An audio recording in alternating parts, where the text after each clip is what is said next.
Welcome back. President Biden announced on Twitter Thursday that he has COVID. The president is fully vaccinated and double boosted. He says his symptoms are mild. Joining us now to talk more about that is Dr. Payal Kohli, our 9 News health expert. So it's no secret the president is older. He's 79, and this does affect older people a lot, right? That's the biggest concern here, Gary. It's just his age. At 79, he's in the highest risk category for progression to severe illness. But we have a lot of things working in our favor. As you just said, he's vaccinated and double boosted.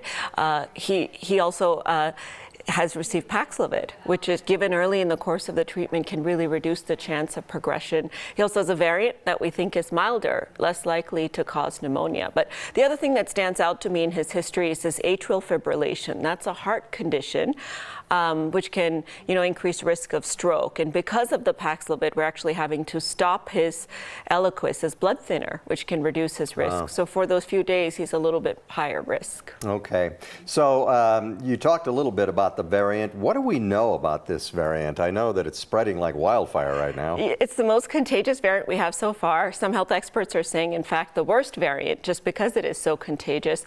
We don't know yet that the president has this, but we do think that he does, because about 78% of the cases coming back are this particular variant. So we're waiting to see what the genotyping is. We know this variant evades our immune system. Perhaps that's why the president got infected, even though he was vaxxed and boosted. But thankfully, the Paxlovid does work against the variant. The variant also is less likely to get into your lungs. It's kind of more of a head cold, so it's sort of neck up is what we're seeing in terms of symptoms, less likely to cause the pneumonia and the lower respiratory tract symptoms that end people up on a ventilator. Well, that's good, at least. So Paxlovid, you mentioned it a couple of times. Can anybody get this, and who needs it? Well, I mean, in my personal opinion, honestly, everybody should get this. Everybody who gets infected with COVID, regardless of age, should get Paxlovid because it reduces your infectivity, it reduces your risk of progression to severe illness, and it makes your symptoms go away faster. But currently, the FDA has only given authorization for this for people who are high risk for progression, such as the president, because of his age. So it's really only older people, usually age 65 and older, who are technically eligible, or if they have underlying health problems that make them higher risk. Has to be given early in the course of the illness, soon after the symptoms, because it affects viral replication. So the way that the virus divides. You can get a phenomenon called Paxlovid rebound that Dr. Fauci had, in fact, where when you stop it after 5 days, the virus kind of wakes up and starts replicating again.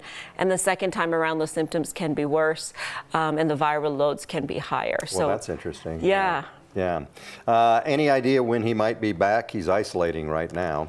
So at the minimum 5 days, okay. But I would hope a little bit longer, honestly, until he got a negative test. So, he's probably infectious a couple of days before his symptoms started, which was Wednesday night. So he probably started his illness on Monday, and you want at least 5 days after, so that gives about 7 days. But we know that Omicron can stay in people 9 to 14 days. So we know that he could continue to be shedding and positive. So the White House does plan to test him, I think, with an antigen test before he returns to work. Okay, we wish him the best. And Dr. Kohli, as always, nice to see you. Nice to see you. Thank you.